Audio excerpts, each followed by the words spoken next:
अडार के कान देखकर हमें पता चलता है कि वह भी जन्म से एक एल्फ है, लेकिन यह ऑर्कों का राजा कैसे बना, इसके बारे में हमें कुछ नहीं बताया गया। अब अडार ऑर्कों को लेकर दुर्ग के दरवाजे तक पहुंचता है, लेकिन अंदर जाने पर उसे निराशा होती है क्योंकि पूरा दुर्ग खाली पड़ा था। दूसरी ओर अरेंडियर ने इंसानों के साथ मिलकर ऐसी जबरदस्त व्यवस्था बना ली थी कि उसमें कई ऑर्क मारे गए थे। दुर्ग के नीचे गांव में मौजूद इंसान अपनी कामयाबी देख खुश होते हैं। अब वे गांव में युद्ध की तैयारी शुरू कर देते हैं। वहीं दूसरी ओर न्यूमेनोर से जंगी जहाज भी आ रहे थे।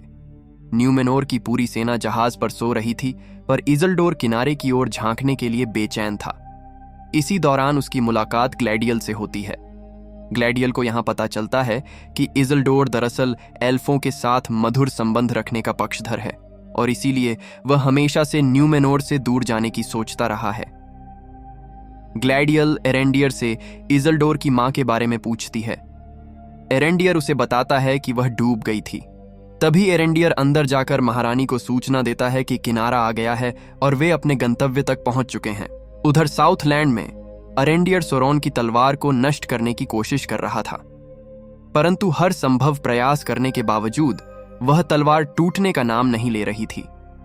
युद्ध की तैयारियों के बाद सभी घायल, वृद्ध और बच्चों को एक बड़े से सुरक्षित घर में छिपा दिया गया था। सभी को यह आभास था कि इस लड़ाई में बचने की उम्मीद न के बराबर है। इसलिए मौत को स्वीकार करने से पहले अरेंडियर और ब्रोनविन एक भावुक क्षण साझा करते हैं और एक अंतिम चुंबन करते हैं। रात गहरा चुकी थी। गांव वाले छतों और झाड़ियों में छिपे ऑर्कों के आने की प्रतीक्षा कर रहे थे। कुछ ही देर में उन्होंने देखा कि ऑर्कों का एक विशाल समूह उनकी ओर बढ़ रहा है। गांव वालों ने हर जगह पर जाल बिछाए थे ताकि ऑर्कों को फंसाया जा सके। उसी दौरान एक योजना के तहत ब्रोनविन आग जलाने की कोशिश करती है, पर आग जलने का नाम नहीं लेती। तभी एक ऑर्क उसकी ओर बढ़ने लगता है, लेकिन ब्रोनविन हिम्मत दिखाते हुए उसे मार गिराती है। इसके बाद वह उस ऑर्क की मशाल लेकर घास से भरी एक गाड़ी में आग लगा देती है और उसे ऑर्कों की ओर धकेल देती है। देखते ही देखते चारों ओर आग फैल जाती है। ऑर्क पीछे हटने लगते हैं। अगले ही पल सभी गांव वाले छतों से ऑर्कों पर तीरों की बौछार कर देते हैं। इसके बाद झाड़ियों में छिपे कुछ गांव वाले बाकी बचे ऑर्कों पर टूट पड़ते हैं। पल भर में ऐसा लगता है कि उन्होंने युद्ध जीत लिया है, लेकिन तभी जब वे मरे हुए ऑर्कों के हेलमेट उतारते हैं तो हैरानी से देखते हैं कि ये तो उनके ही अपने गांव वाले थे जो ऑर्कों की गुलामी में अडार के पास चले गए थे। अभी वे इस सदमे से उबर भी नहीं पाए थे कि अचानक ऑर्कों की ओर से तीरों की बौछार शुरू हो जाती है। देखते ही देखते गांव वाले एक एक करके मरने लगते हैं। ब्रोनविन के भी एक तीर लग चुका था।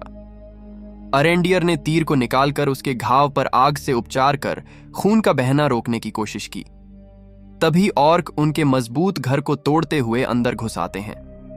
अडार भी उनके साथ प्रवेश करता है और एक एक करके सबको बेरहमी से मारने लगता है। जब अडार ब्रोनविन की जान लेने वाला होता है तो थियो अपनी मां को बचाने के लिए मजबूरन तलवार उसे सौंप देता है। अडार तलवार हासिल करने के बाद उसे ढाबे वाले को देता है और उसे किसी काम के लिए भेजता है। अचानक न्यूमिनोर की सेना का हमला हो जाता है और पूरी स्थिति पलट जाती है। न्यूमिनोर के सैनिकों के आगमन से ऑर्कों में अफरा तफरी मच जाती है और वे चुन चुन कर ऑर्कों को मारने लगते हैं।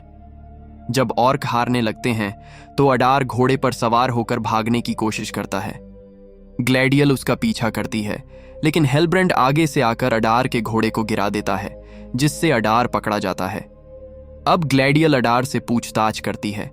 वह कहती है, बचपन में सुना था कि मोर्गोथ एल्फों को उठाकर उन्हें अंधकार की संतान बना देता था। वे उसकी सेना बनकर जीवन भर उसके लिए लड़ते। तुम उनमें से ही एक हो, एक मोरियोंडोर। अडार उत्तर देता है, नहीं, हमें उरूक कहते हैं। रानी मिरियल साउथलैंड के लोगों को उनके राजा हेलब्रेंड से मिलवाती है। सभी इंसान खुशी से अपने राजा की जय जयकार करते हैं। ग्लैडियल अरेंडियर को तलवार सौंपती है जो वह थियो को देता है, लेकिन जब थियो कपड़ा हटाकर देखता है तो उसमें तलवार की जगह एक कुल्हाड़ी होती है।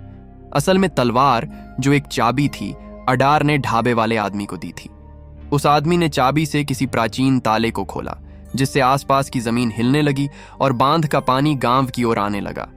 इसी दौरान एलेंडियल अपने बेटे को माफ कर उसे फिर से अपना लेता है। तभी जमीन से पानी के फव्वारे फूट पड़ते हैं और ऑर्क जिस गुफा की खुदाई कर रहे थे उनके जरिए पानी ज्वालामुखी के तल तक पहुंचता है।